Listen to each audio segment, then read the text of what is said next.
Welcome back to another edition of the Bettor Hour live on MSG, your favorite hour of sports betting talk and everything else under the sun. Katie Mox, Eric Coleman, John Henson, Jeff Johnson, and you locked into MSG Network Studios. Alex Monaco, player to be played, and be here later will join us on the bench. That's right. It's coming on soon. But now we're getting into tonight. It's the NBA draft. It's like Christmas for a lot of NBA fans and players. This is the night where a lot of fortunes change for players and teams. New beginnings. You're getting into the league. Some of the most memorable moments are going to happen tonight, and we're getting into it from all the team and player angles. And let's start off with this draft order, man. Oof. Like Woj has already said, it's going to be Jabari Smith, Chet Holmgren, and Paolo Banchero, right? That's our 1, 2, 3. Do we think Jabari's going to be the number one? I got Jabari number one. Yeah. We can start off with the GM, John Hammond. He drafted Giannis. He drafted Jonathan Isaac, Mo Bamba. Jabari Smith fits into that mold. 6'10", 40% three-point shooter. Oof. He plays multiple positions. He's the best shooter in the draft at 6'10".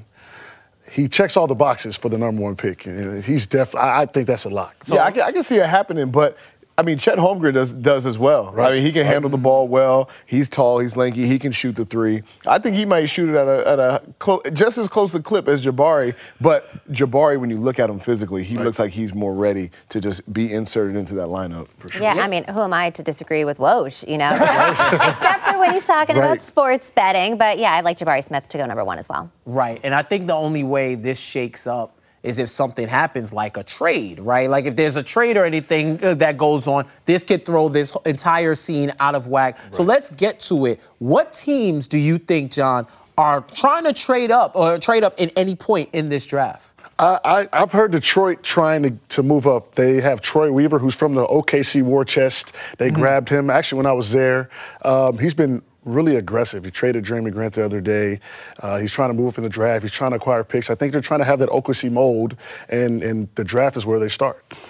Listen, OKC right now, I feel like it's like Scrooge McDuck in the money bin with all the draft picks and assets they're swimming around. I've heard of course, the Knicks, the Washington Wizards, Portland, Detroit. Detroit just traded Jeremy Grant. Right. So they've already got the party started, and they did it for a cap space move. Right. They didn't even get rid of their picks. So there's a lot of teams right now that's on the horizon that's looking to make those trades. And there's even stuff that we haven't heard yet, even the DeJounte Murray trade, possible trade with Atlanta, with the Spurs. Everyone is talking. Everyone is trying to make sense of this. Everybody's getting into player positioning. How much do you put into the draft and the trade talk? It's smoke screens. You just never know. This might be a smoke screen. They might be telling the truth. I do think Detroit is gearing up to throw some money at someone. I don't think they want to sit on the sidelines, and they have the number one pick, and they need to kind of expedite that build. Maybe go get Ayton. Started with Cade Cunningham, Ayton, and build from there. I think there's John, as a player on draft night, how do you handle, the possibilities of getting traded and not knowing where you're going to go? I feel like in the NBA, things are so much more volatile than they are. Yeah, it's one of those things you can't really stress about it. Your agent's going to call you. I've been traded and I didn't know, and I've been traded and I did know. So you just never know. Better to know. Better to know, but I've been traded on the way to a game. So it's a real volatile situation. And I mean, there's guys like Kyrie and LeBron's, that still don't really know what teams are going to do too as well. So yeah, it's just so much different than the NFL. It's like you see guys on the team and like, oh, he played for this team, that team. They continue to trade, and it's until you find that location, you're going to be on the move for sure. John, is there a team that you think absolutely should make a trade here? Oh, let me see. I know we're in New York. I'm going to say I think the Knicks need to shake it up a little bit. Right? We're going to talk about that a little later, but the Knicks got to shake it up. They kind of regressed last year. I think they put too much on Julius Randle, but that's just my short spiel. We'll be talking about them a little more. Okay. Yeah, I think they need that franchise, lead combo. Yeah, something's got to happen, and a lot of plans got to be put into place, right? We got a lot of players in this draft. Seems like this is a top-heavy draft with our three previous mentioned and Jaden Ivey. Right. Who do you see as a player that's going to have the most immediate impact in the league? If all of them goes well and Banchero goes to Houston, I think he becomes a feature piece with Jalen Green. They're going to give him the ball. They're going to roll the ball out and let him go. I don't know how I feel about Houston's roll the ball, let it go philosophy, but that's going to prime him to get a lot of experience, probably Rookie of the Year. They traded away Christian Wood. They're gearing up to have the big fella in town to take over.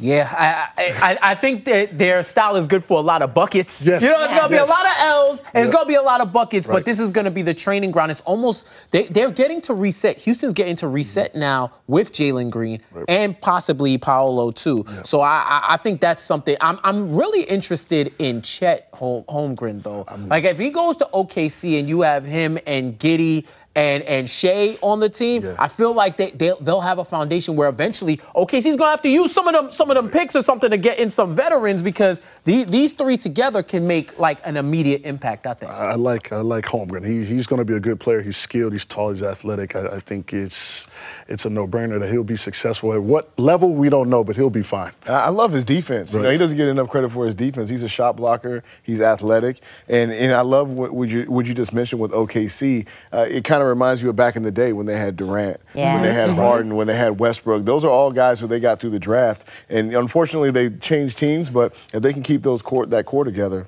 you have some good potential. Yeah, for sure. And then, you know, this is a global league, global game, a lot of international players coming through. Yeah. John, who do you see as an international player making an impact? I like Vasily Micic. You know who has his rights? Who? OKC. Of course. Of course they do. They have our rights, too, at this point. We're going to be on OKC TV soon at some point. He's the best player in Europe, former MVP, two-time champion. He's number 3 in points this year, 5th in assists.